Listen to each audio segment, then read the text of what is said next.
श्राद्ध को अंधविश्वास कहकर अवहेलना नहीं करनी चाहिए। श्रद्धा कृतज्ञता भी जीवित रखनी चाहिए। अंधविश्वास क्या है? बिना प्रमाण युक्त कारणों की किन्हीं मान्यताओं को स्वीकार कर लेना। कुछ विद्वान अंधविश्वास को अज्ञात का भय सिद्ध करते हैं, पर यह प्रतिवाद भी एकाकी है। नदी, वृक्ष, पर्वत आदि को देवात्मा माना जाता है, उनसे तो सिर्फ शुभ की आशा की जाती है। सभी मृत आत्माओं के बारे में यह मान्यता उचित नहीं कि वे किसी शमशान, खंडहर, एकाकी पीपल पर रहने वाली डरावनी सूरत जो औरतों पर विशेषतया बच्चों पर आक्रमण करती है और पीछा छोड़ने के बदले में अपहरणकर्ताओं की तरफ फिरौती मांगती है। किसी जीवन का लेन देन अलग विषय है, पर यह पिछड़ेपन की निशानी है जो जनसाधारण को हैरान करती है। सामाजिक कुरीतियों के रूप में जो हानिकारक प्रचलन है उन्हें निसंकोच हटाया जाए। मृतक भोज जैसे जो कुरीति है उसको जरूर हटाना चाहिए, पर अध्यात्म मान्यताओं के संबंध में उतावली न करनी चाहिए, न बरती जाए। तत्वदर्शी ऋषियों के अनुभव सहज ही उपहासास्पद नहीं ठहरा दिए जाने चाहिए। अदृश्य शक्ति, उदार पितरों, देव सत्ताओं और प्रजापतियों द्वारा सहयोग, मार्गदर्शन दे सकना भी एक सत्य है। इसे अंधविश्वास मान लेना हठवादिता तो है ही,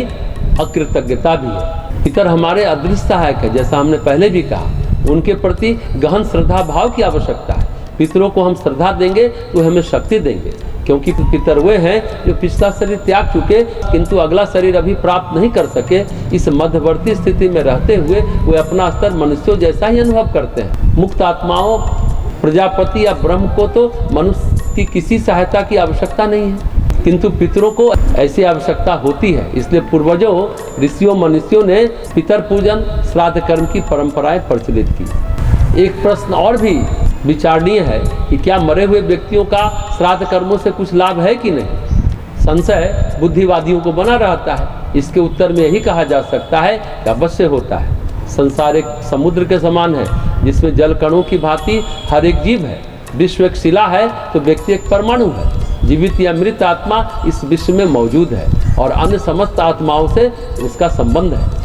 संसार में कहीं भी अनीति, युद्ध, कष्ट, अत्याचार, अनाचार से दूसरे के देश के निवासियों के मन में भी उद्वेग उत्पन्न होता है। जाड़े या गर्मी में हर वस्तु ठंडी या गर्म हो जाती है। इसी प्रकार कृतज्ञता की भावना प्रकट करने के लिए किया हुआ श्राद्ध समस्त प्राणियों में शांतिमयी सद्भावना की लहर पहुंचाता है। यह सूक्ष्म भाव तरंगे तृप्तिकारक और आनंददायक होती है। यह सद्भावना की तरंगे जीवित मृत सभी को तृप्त करती है, परंतु अधिकांश भाग उन्हीं को पहुंचता है जिनके लिए श्राद्ध विशेष प्रकार से किया जाता है। हवा, गर्मी, प्रकाश और शब्द आदि को बहुत दूरी पार करते हुए विलंब नहीं लगता। विचार और भाव इससे भी सूक्ष्म है। तर्पण का कर्मकांड प्रत्यक्ष रूप से बुद्धिवादी व्यक्तियों के लिए कोई महत्व न रखता हो, परंतु उसकी महत्ता तो उसके पीछे काम कर रही भावना में।